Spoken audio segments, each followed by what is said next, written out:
queria indicar 2 livros para vocês. Se você luta muito contra a ansiedade, assim como eu, isso vai acrescentar demais na sua vida. Esse aqui, ele é simplesmente maravilhoso. O Fim da Ansiedade, o segredo bíblico para livrar-se das preocupações. É muito bom esse livro, eu vou falar bastante sobre ele. E tem esse aqui do Augusto Cury, também, que é Ansiedade, como enfrentar o mal do século. Aqui nesse livro, ele fala um pouco sobre como funciona o processo de criação dos pensamentos no nosso cérebro. Então, são 2 livros assim que com certeza vai acrescentar demais na sua vida se você luta contra isso. Quando a Carol me mandou a mensagem falando se eu podia compartilhar um pouco da minha vida, aquilo que eu venho lutado até aqui, né? Na hora, assim, eu pensei em várias formas de falar não. Mas eu senti que Deus queria um sim. Eu até nem viria no acampamento, por uma série de compromissos que eu tinha, pessoal. Aí eu parei, pensei, e vi que o Senhor queria que eu compartilhasse um pouco mais sobre aquilo que eu tenho passado, sobre aquilo que eu já passei. Então, eu vou falar com vocês sobre a ansiedade. Ela é a maior luta da minha vida. Eu luto contra ela desde a infância. Eu tenho TDAH, eu fui diagnosticada na fase adulta já. E, por conta de não tratar na infância, eu desenvolvi a ansiedade generalizada, que é aquela ansiedade que eu preciso fazer acompanhamento psiquiátrico, porque ela toma conta totalmente da minha vida e eu achava que eu não poderia ter controle sobre ela, sem medicação, sem médico, mas no Senhor eu descobri que ela pode sim ser vencida, é possível ser vencida. A ansiedade, ela é um processo normal do nosso organismo. Na verdade, ela nos ajuda a sobreviver. Se não fosse ansiedade, a gente não ia olhar para os lados para atravessar a rua, a gente não ia dirigir com segurança. Então, ela é normal nós sentirmos ansiedade, ela nos salva. Sem ansiedade, a gente ia morrer. Mas, quando esses sinais da ansiedade eles são contínuos, aí isso vira uma patologia na nossa vida. Porque nós deixamos de viver, a gente fica preso nesse sentimento. Só que o que eu quero falar aqui com vocês hoje é sobre um estilo de vida ansioso. É aquele viver ansioso, é o andar ansioso. Lá em Salmos 94:19, o salmista ele diz bem assim: quando a ansiedade já me dominava no meu íntimo, o teu consolo trouxe alívio à minha alma. Existe um modo de viver ansioso e existe um modo de viver que ele é consolado por Deus. Algumas versões da Bíblia mudam a ansiedade por inquietações ou pensamentos. Porque a ansiedade está diretamente ligada a excesso de pensamento. Nós pensamos demais. Aquilo toma conta de todos os espaços da nossa mente. É um pensamento acelerado. É uma coisa atrás da outra. A gente não descansa. E o que acontece? A gente precisa gerenciar esses pensamentos. Se nós não soubermos gerenciar ele vai dominar todos os espaços da mente. Não tem jeito. E existe algo que a Bíblia nos diz sobre isso. Olha o que fala em Provérbios 12:25. A ansiedade no coração do homem o abate, ela deprime, mas a boa palavra o alegra. Então, existe uma boa palavra que combate a ansiedade do meu coração. Existe um pensamento que ele combate a ansiedade do meu coração. Só que onde a gente busca, então, isso? Aonde eu vou buscar? Paulo fala aos Hebreus 4:12, o seguinte: porque a palavra de Deus é viva e eficaz, e mais penetrante do que qualquer espada de 2 gumes, e penetra até a divisão da alma e do espírito, e das juntas e medulas, e é apta para discernir os pensamentos e intenções do coração. Olha a profundidade que é a palavra de Deus. Ela é capaz de penetrar o mais profundo do nosso coração. Não só o nosso consciente, o nosso inconsciente também. Então, a palavra de Deus, ela nos capacita a discernir os nossos pensamentos e as nossas intenções. Então, é possível discernir. Então, vocês percebem que é uma escolha? Muitas vezes a gente acha que a ansiedade é algo que a gente não controla, que a gente não escolhe, mas é sim, ela é uma escolha. Então, a gente precisa escolher não sobrecarregar os nossos pensamentos com coisas que a gente não pode controlar. Normalmente, o que vem que a ansiedade bate forte em nós? Quando é alguma coisa que a gente não controla, não é? Aquilo que a gente não controla nos deixa ansiosos. Mas o que adianta? O que adianta? Não adianta. Só que a gente fica preso. Hoje, nós temos um excesso de distrações. É um excesso de estímulo, excesso de sobrecarga. É uma disputa pela nossa atenção o tempo todo. Então, o que a gente tem que fazer? Fortalecer a nossa capacidade de priorizar. É uma escolha, a gente precisa priorizar. E isso a gente precisa fortalecer. E os nossos pensamentos, eles têm que estar firmes em algo que a gente não controla. Algo que a gente não pode perder, que é Jesus, que é o Senhor. E muitas informações que a gente constantemente lê, vê e consome são coisas superficiais. É tudo muito superficial. E então eu preciso abastecer a minha cabeça com coisas que são essenciais para mim e que gerem no meu pensamento uma meditação que acalme a minha ansiedade. Olha que legal que diz lá em Salmos 1:2. Aqui está falando sobre uma bem-aventurança. O que significa? Feliz.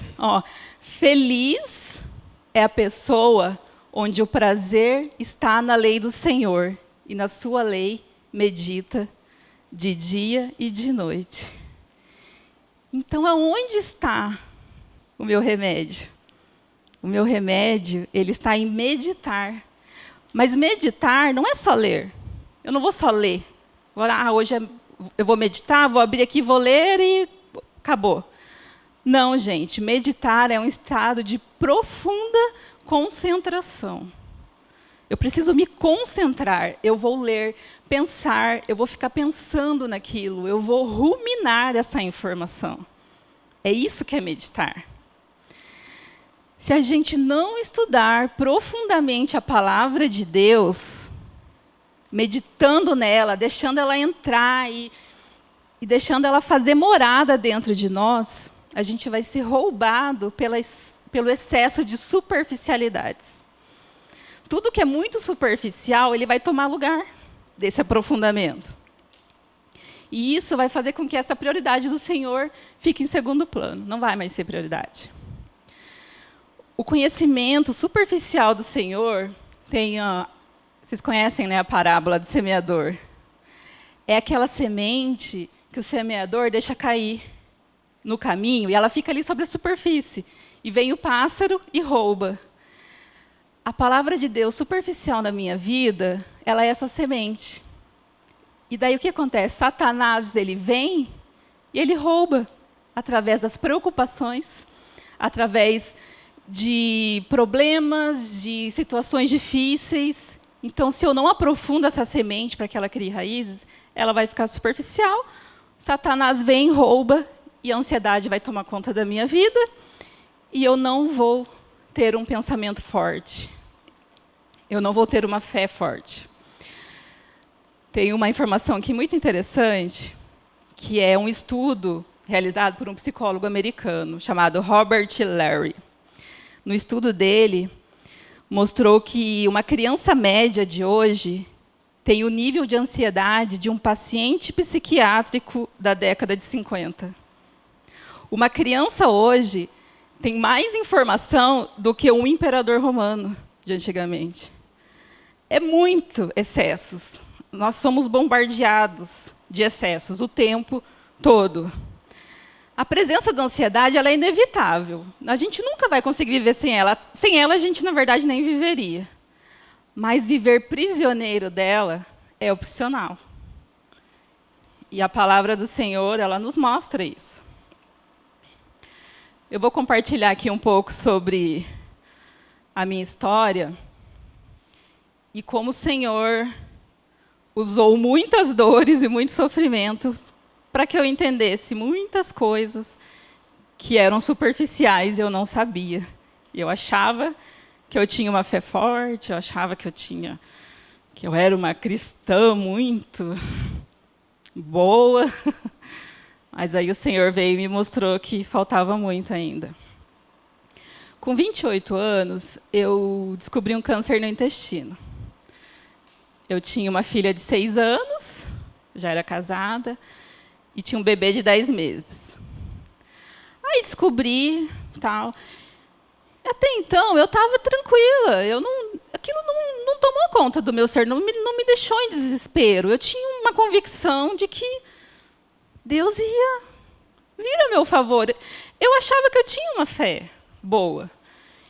E então, beleza, eu vou buscar tratamento, né? Se precisar fazer cirurgia, eu vou fazer, Deus vai me curar.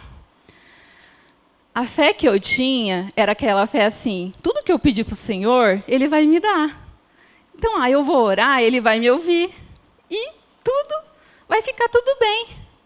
Só que eu queria que as coisas acontecessem do meu jeito. Mas o Senhor tinha o jeito próprio dele de fazer.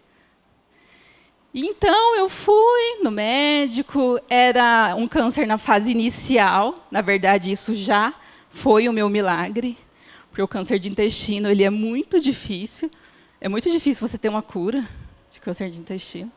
O meu estava muito no comecinho, tipo, como você descobriu um câncer tão no início? Todo mundo me perguntava, os médicos que eu ia me perguntavam, como você descobriu? Isso é muito raro, né? Falei, meu Deus, né? Então eu estava muito, muito bem. Aí fui no médico e tal. Aí as minhas inquietações começaram quando o médico falou que talvez eu precisasse usar uma bolsa de colostomia por um tempo.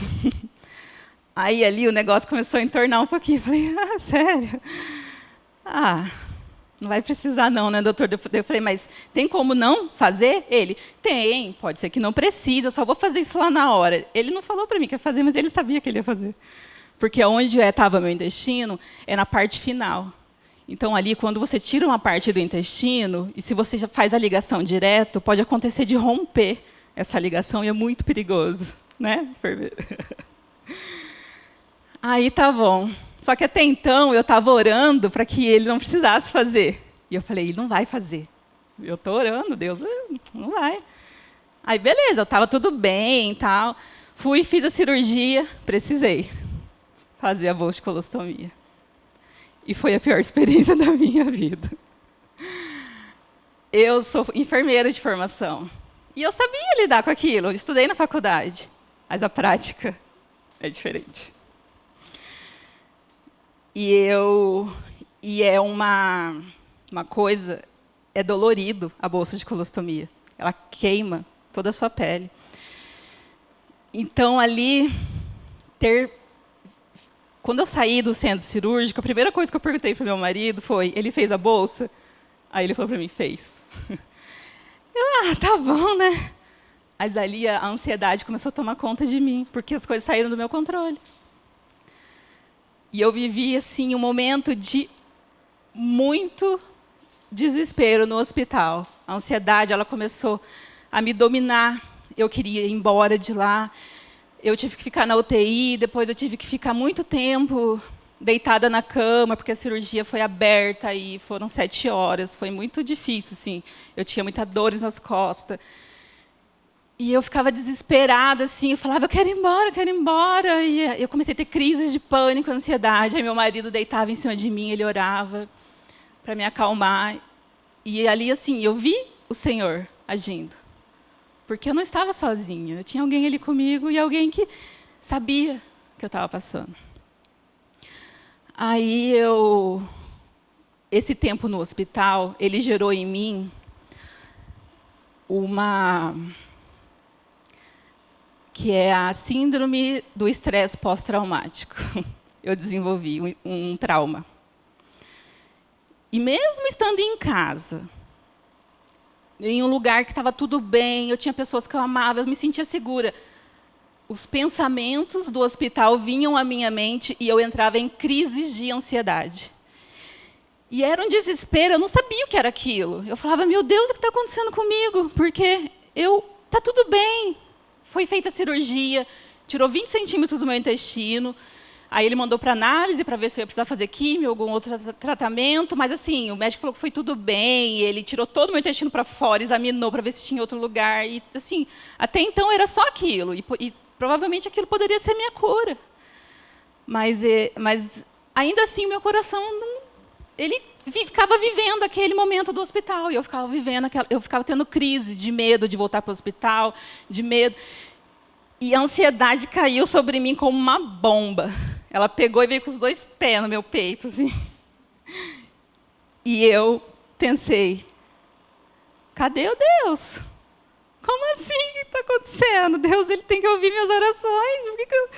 Sabe? E aí eu percebi como a minha fé era superficial. E o Senhor abriu sobre os meus olhos o Evangelho, a Bíblia que eu lia. Qual era a Bíblia que eu lia? Qual era o Evangelho que eu queria? Por que a ansiedade tomou conta do meu ser? Por que eu orava e eu não sentia Deus agindo? Parecia que ele se aquietou. Não existia mais, assim, eu não sentia mais Deus. Irmãs, eu fiquei em torno de uns 2 anos sem conseguir ler direito a Bíblia, sem conseguir orar direito. E a ansiedade, ela me esmagou numa forma tão intensa que, a partir desse sofrimento, o Senhor foi me mostrando a minha humanidade. Ele me mostrou tanta coisa, que eu percebi que neste mundo não havia nada que meu coração pudesse se apegar. A angústia, o sofrimento foi tão intenso, ao ponto de eu desejar a morte, porque a angústia da ansiedade, ela para mim, é uma das piores dores que existe, porque é uma dor que você não pode tomar remédio, ela não vai passar. Eu senti tanta angústia com a ansiedade, que eu desejei tanto a eternidade. E o Senhor começou a ministrar sobre a eternidade no meu coração. E o quanto eu nunca refleti sobre ela. Eu refletia muito sobre o que eu queria nesse mundo. Eu queria uma vida legal, com meu marido, com os meus filhos, uma casa, né, viajar. Os meus olhos estavam nisso. Era nisso que meus olhos estavam. Por isso que eu estava em completo desespero. Porque meus olhos estavam aqui. Quando a gente põe nosso olhar aqui, o desespero toma conta, porque não tem nada nesse mundo que possa preencher aquilo que só Deus preenche. Aí o Senhor começou a ministrar, porque eu comecei a ansiar pela morte. Eu ansiei. E daí eu pensei na eternidade. Aí eu pensei assim, nossa, pensa, na eternidade eu não vou sentir essa angústia. Na eternidade eu não vou sentir dor. E eu comecei a pensar sobre a eternidade de forma muito racional e lúcida. E eu pensei, por que eu nunca ansiei antes pela eternidade como eu anseio hoje? Por que antes eu só queria viver aqui? Eu queria viver aqui nesse mundo. Mas agora eu anseio viver lá, porque lá não vai ter nada disso. Até uma vez, isso durante o processo, o meu filho, Ele tinha mania de vir conversar e falar assim: ai, mãe, o que você prefere? Isso ou aquilo? Sabe, essas coisas assim. Ele: o que você prefere? R$1 milhão ou viver para sempre? Aí eu olhei para ele e falei: Deus me livre! Viver para sempre? Você está louco? Ele: não, viver só se for assim, no céu eu quero. Nesse mundo, eu não quero viver para sempre aqui. Então, eu desenvolvi muito isso. E isso gerou no meu coração esperança. Quando a ansiedade vinha, eu pensava: nossa, na eternidade eu não vou sentir isso. Isso vai passar. Isso é momentâneo. Esse tempo aqui, ele é momentâneo, é passageiro. E o meu coração começou a ter vislumbres de esperança. Porque eu precisei estudar sobre o Senhor de forma não estando no centro. Eu tive que sair do centro e pôr Jesus no centro. A gente estuda a palavra baseada em nós, não exatamente na obra redentora dele. O que o Senhor não é sobre nós, é sobre ele. E eu entendi que o meu sofrimento, a minha dor, ela fazia parte do plano redentor do Senhor. Ela não era só sobre mim, sobre a forma que eu vivia, ela era algo maior. E daí, certa vez, eu pensei assim: por que eu, Senhor? Eu nunca dei trabalho para meus pais, casei cedo, tive filho cedo, fiz faculdade cedo. Minha mãe sempre falava que eu era aquela criança que fez tudo antes do tempo. Eu andei com 9 meses ansiosa. Eu andei cedo, tudo era muito cedo na minha vida. Aí eu falei: por que eu? Talvez eu tivesse uma ideia superior de mim mesma. Talvez me faltasse um pouco mais de humildade. Aí eu senti demais o Senhor falando assim: por que não você? Por que não você? O que você tem de diferente para que não seja você? E isso caiu assim como uma bomba no meu coração. E eu pensei: por que não eu, né? Existe a graça comum, né? Que é o sol, né? Ele nos aquece. E existe a desgraça comum também. A desgraça, ela também chega para todos. Não só para quem não é cristão. Qual que é a diferença? A diferença é como a gente reage frente a ela. Essa é a diferença. Então, o Senhor trabalhou demais, sabe? No meu coração. E eu tive que começar do zero. Eu tive que buscar ao Senhor de uma forma diferente. E eu orava, eu falava: Deus, eu quero voltar a ser quem eu era antes. A minha cabeça, ela não podia mais. Eu já não era mais quem eu era. Eu não conseguia ter aquela fé, sabe? Ai, vai dar tudo certo. Eu achava que a qualquer momento o câncer ia voltar. Eu achava que a qualquer momento um filho meu ia sofrer um acidente. Então, eu tive que desenvolver a minha fé do zero. E daí que, durante o que eu vou falar aqui, eu vou compartilhar um pouco mais. Mas eu quero fazer algumas perguntinhas aqui para vocês, para que vocês reflitam se o coração de vocês está sobrecarregado de preocupações. Eu vou falando e vocês pensem. Você sorri menos do que sorria antigamente? Você enxerga problema em cada promessa? Pessoas próximas te descrevem como uma pessoa crítica e negativa? Sempre acredita que algo ruim vai acontecer? Minimiza boas notícias com excesso de realidade? Em muitos dias, preferiria ficar na cama do que se levantar? Aumenta o aspecto negativo e descarta o positivo? Se tivesse a oportunidade, evitaria qualquer interação com a humanidade pelo resto da vida? Essa eu já tive muita vontade.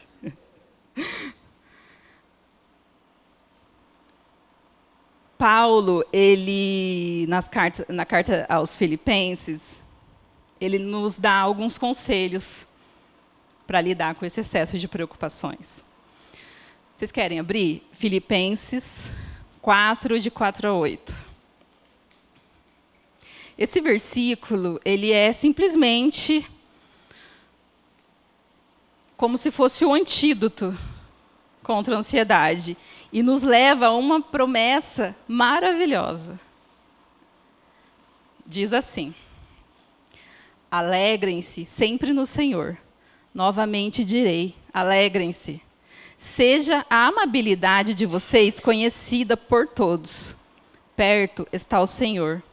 Não andem ansiosos por coisa alguma, mas em tudo, pela ação e súplicas e com ação de graças, pela oração e súplicas e com ação de graças, apresentem seus pedidos a Deus.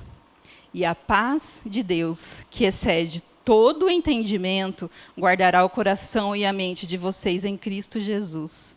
Finalmente, irmãos, tudo que for verdadeiro, tudo que for nobre, tudo que for correto, tudo que for puro, tudo que for amável, tudo que for de boa fama, se houver algo de excelente ou digno de louvor, pensem nessas coisas.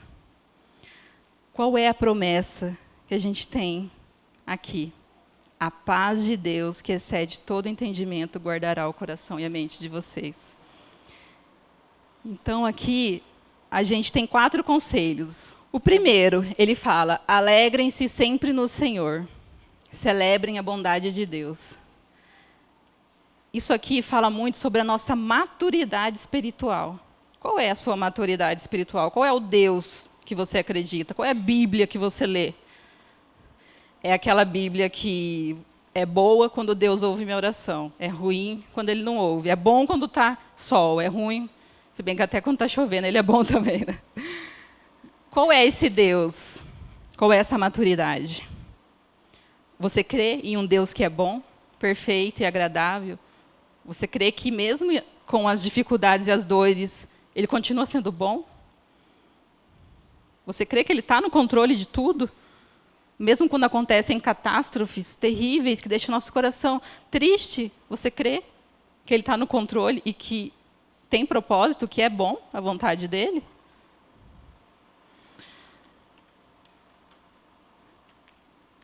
O nosso problema é que, em vez de meditar em Deus, a gente medita na confusão.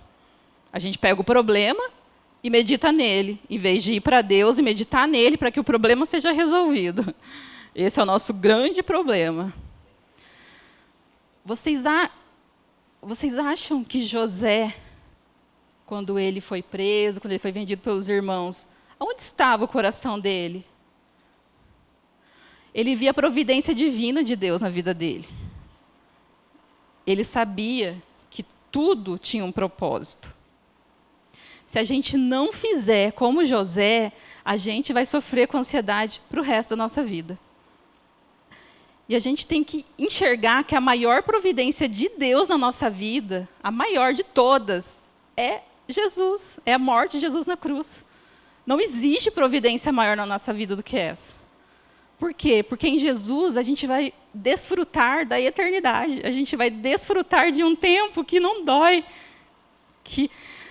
Pensa, quando eu penso em um lugar onde não vai existir dor e nem sentimento ruim, gente, eu falo, é lá que eu quero ir. Eu falo, Deus, vocês já se pegaram pensando, ai, eu queria tanto que Jesus voltasse logo. Gente, às vezes a gente vê coisas e a gente fala, meu Senhor, é tão difícil viver.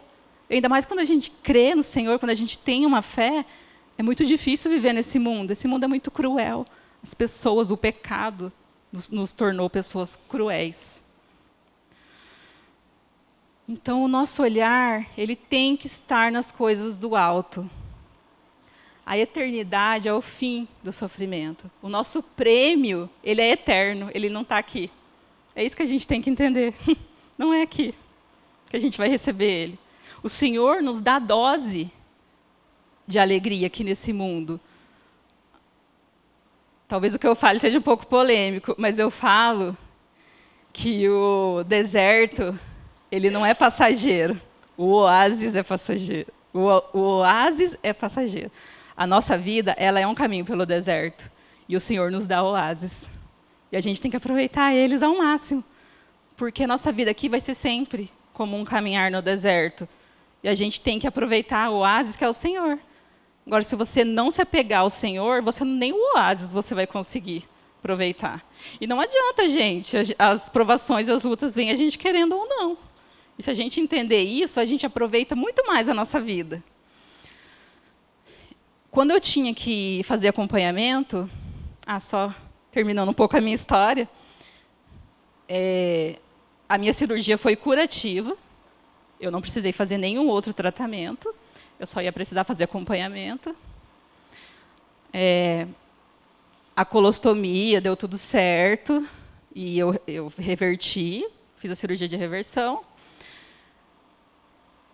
E eu precisava fazer acompanhamento daí com o médico, certinho. E toda vez que eu precisava ir no médico, fazer exames, tudo, eu voltava a ter crise de ansiedade. E aquilo meu coração ficava apertado, eu sofria. Eu falava, nossa, o que eu faço? Meu Deus do céu. Aí me veio assim na cabeça, o que vai adiantar eu ficar sofrendo se eu não vou poder acrescentar nem tirar nada da minha vida? Eu tenho convicção de que eu não posso acrescentar, nem tirar. Eu creio que Deus tem um tempo pré-determinado para mim.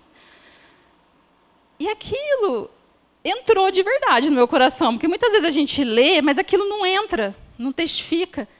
E o Senhor trouxe isso e testificou.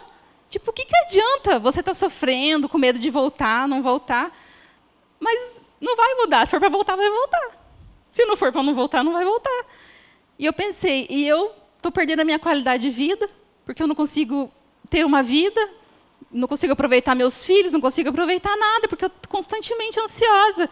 E eu pensei, eu vou fazer a minha parte, vou fazer de tudo para que a minha saúde seja saudável, mas eu vou descansar no Senhor naquilo que eu não tenho controle. E de verdade aquilo fez sentido, e eu comecei a controlar o Senhor, né? Começou a controlar. E esse versículo aqui que eu vou ler, ele fez muito sentido para mim, que é Lamentações 3, 21 a 23, que fala assim, quero trazer à memória o que me pode dar esperança. As misericórdias do Senhor são a causa de não sermos consumidos, porque as suas misericórdias não têm fim, renovam-se cada manhã, grande é a sua fidelidade. Então, quando um sentimento ansioso vinha, eu começava a trazer na minha memória aquilo que me dava esperança. Então, eu começava a pensar em coisas que me davam esperança. E a ansiedade ela começou a ficar em segundo plano. E eu comecei a conseguir controlar ela. O segundo conselho, aqui de Paulo, fala sobre a oração. É aquela oração que ela acalma. Que é, apresentem seus pedidos a Deus. A Deus peçam ajuda. Deus, Ele está perto. Ele está muito perto. A gente vê Ele como uma pessoa muito distante, que está lá num lugar onde a gente não pode tocar. Mas não, irmãs, Ele está perto de nós. O seu Espírito, Ele conforta, Ele ensina, Ele convence. Ele nos ajuda. Existem raízes muito profundas de ansiedade, onde vai ser muito difícil você lidar. Você vai precisar se conhecer, olhar para dentro de você. Por que eu estou pensando isso? Vou falar para vocês uma técnica que me ajudou muito com a crise de ansiedade. Quando a crise vem, duvide dela. Por que eu estou pensando isso? Igual no meu caso, eu ficava com crise de ansiedade por lembrar do hospital. Mas eu não estou mais lá. Eu estou em casa, eu estou num ambiente seguro, não estou mais lá. E você começa a trazer o seu cérebro para a realidade. O nosso cérebro ele não sabe o que é pensamento e o que é realidade. Aquilo que você pensa, para ele você está vivendo. Então, aquilo que você pensa para o seu cérebro, você está vivendo aquilo. E eu comecei a entender que eu precisava trazer ele para a realidade. Entender o sentimento. Por que eu sinto isso? Então, isso ajuda demais e me ajudou muito. Jesus fala, né, em Mateus 6, 27 e 34. Qual de vocês, por mais preocupados que esteja, pode acrescentar ao menos 1 hora à sua vida? Portanto, não se preocupem com o amanhã, pois o amanhã trará suas próprias inquietações. Bastam para hoje os problemas deste dia. É fácil não pensar no problema de amanhã? É muito difícil. A gente já vai dormir pensando, né? No amanhã. Isso é uma prática. Hoje eu vou viver os problemas de hoje. E a gente tem que entender que tem coisas que a gente não controla. A gente se sente ansioso porque a gente quer controlar tudo. A gente quer que tudo esteja ao nosso controle. E, gente, larga. Larga. Quanto mais você tentar pegar isso, não vai ser pior. 1 Pedro 5,7. Lance sobre ele toda a sua ansiedade, porque ele tem cuidado de vocês. Acredite de coração que Deus cuida de você. Pode ser que os problemas cheguem e não seja resolvido. Pode ser que você tenha que viver com um problema anos. Mas o Senhor quer que você se apegue a Ele. Que é o que eu vou falar aqui, que é o terceiro conselho de Paulo. Lancem suas preocupações a Ele com ações de graça. Um viver grato e contente no Senhor. Como eu posso desenvolver um contentamento em Deus? A Bíblia fala, contem as suas bênçãos. Você tem que contar suas bênçãos. Pare de olhar para aquilo que você não tem e olhe para o que você tem. E você tem muito, você tem muito. Gente, tem dados, até eu tinha separado uns dados, mas vou correr aqui, que fala sobre coisas simples. Um deles fala de 10 pessoas, 7 não têm acesso a tratamento adequado de água. No mundo.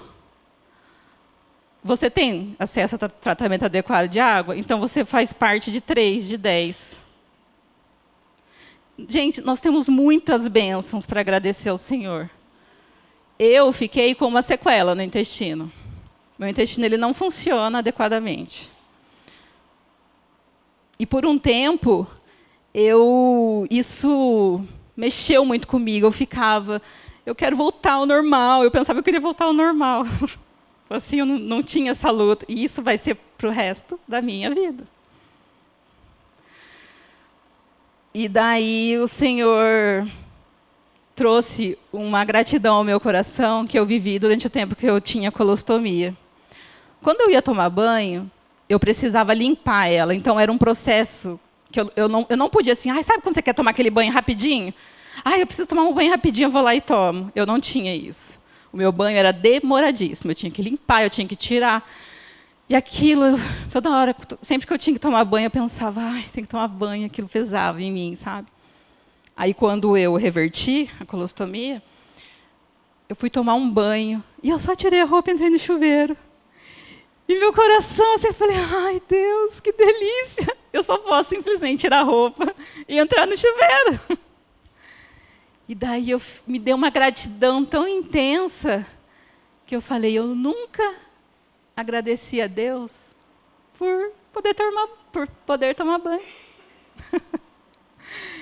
E aquilo começou a me pegar. E eu comecei assim, quando eu deitava na cama, eu pensava, nossa, eu tenho uma cama. Quando estava chovendo, eu falei assim, nossa, eu tenho um teto. O Senhor começou a trazer dentro de mim esse tipo de gratidão. Pequenas coisas, sabe? Às vezes meu filho chegava, sentava perto de mim, eu olhava, nossa, eu tenho meu filho aqui comigo.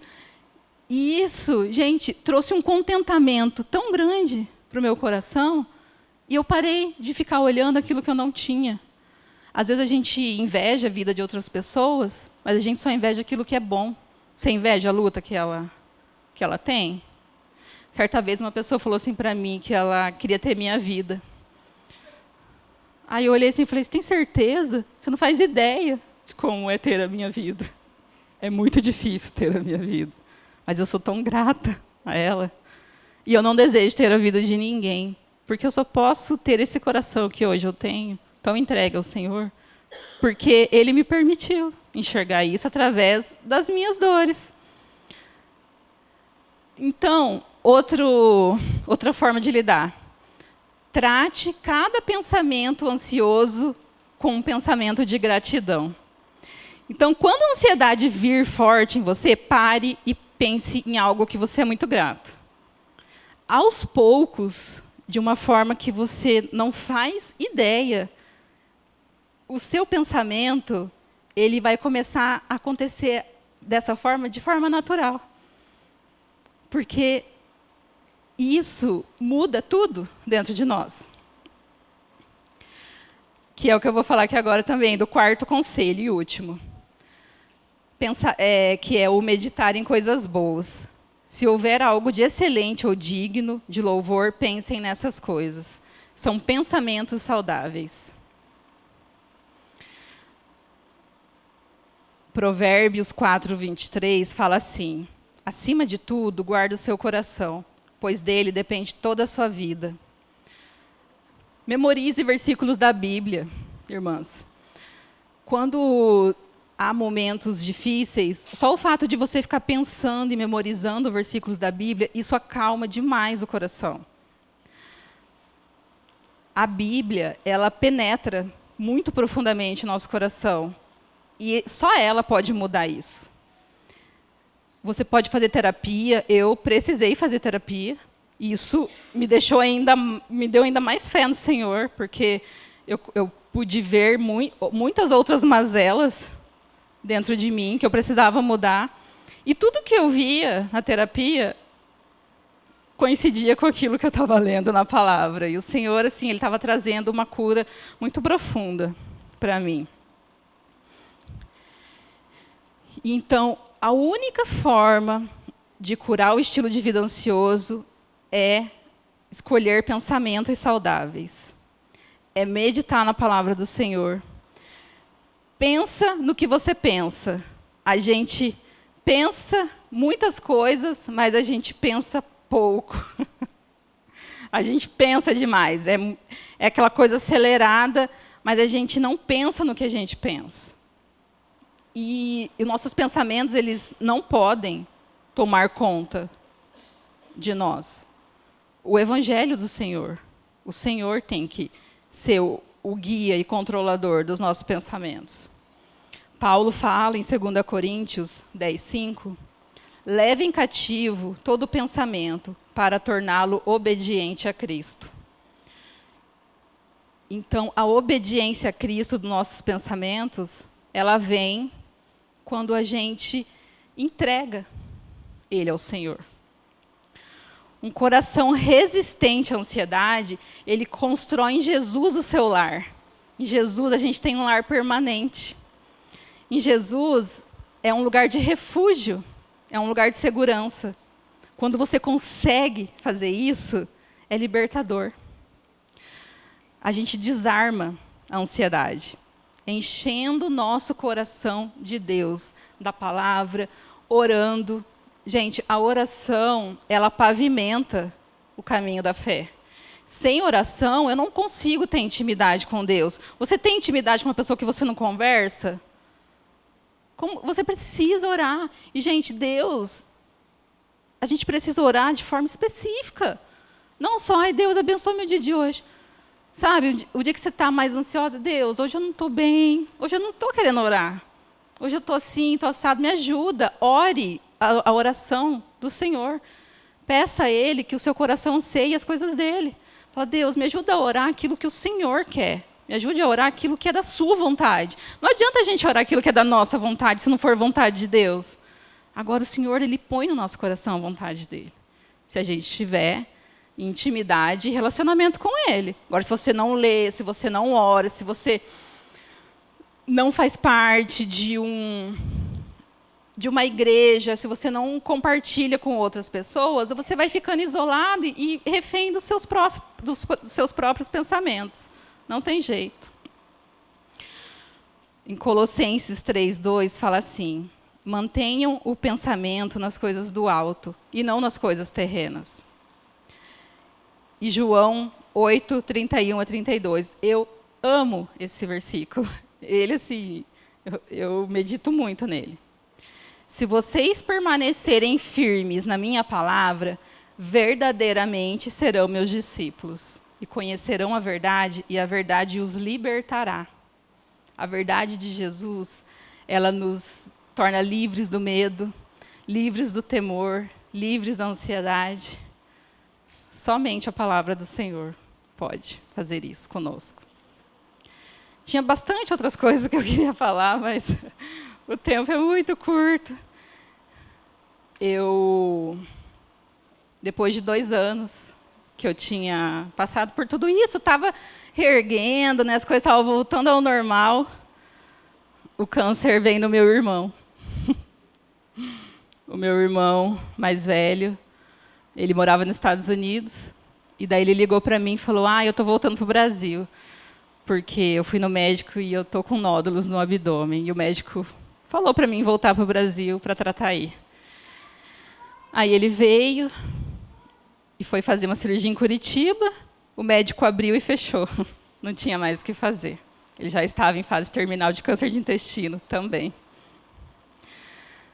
Aí eu já estava indo num caminho tão bom, e vem isso.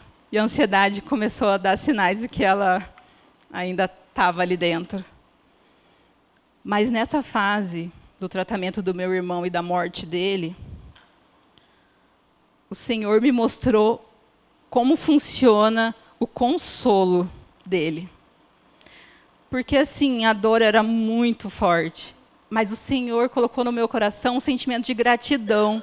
E eu não entendia. Eu falo, como eu posso estar me sentindo grata em meio a uma situação tão dolorida? Era tão difícil de lidar. Às vezes eu ficava desesperada e eu parava e orava. Eu falava, Deus, traz paz ao meu coração. Eu não consigo por mim mesma. E eu senti uma paz tão grande que nunca em toda a minha vida eu pude sentir. A única forma de sentir a paz que transcende todo entendimento é através de sofrimento e dores muito fortes. Essa é aquela paz que a gente não entende.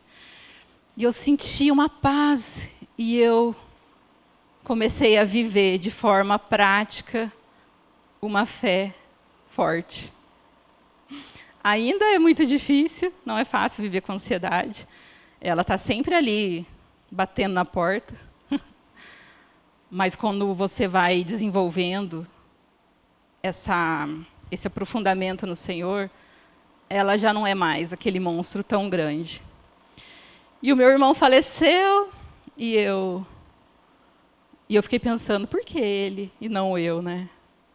Aí eu precisei fazer um pouquinho de terapia. E tem sido um caminho de muito conhecimento pessoal, mas eu me sinto tão grata a Deus, porque eu sei que tudo que eu passei, tudo que eu ainda vou passar, Ele tem um propósito. E eu creio que a minha vida, ela está nas mãos dEle. Eu não quero viver para mim. Não vale a pena viver para mim.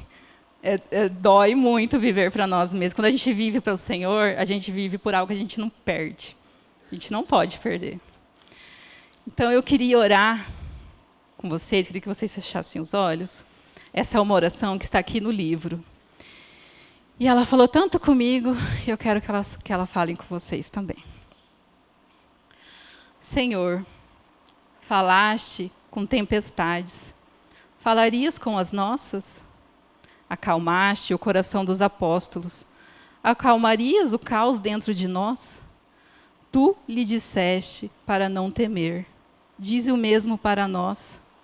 Estamos cansados de nossa preocupação, esgotados e diminuídos por causa das vendavais da vida. Ó Príncipe da Paz, concede-nos um espírito de calma.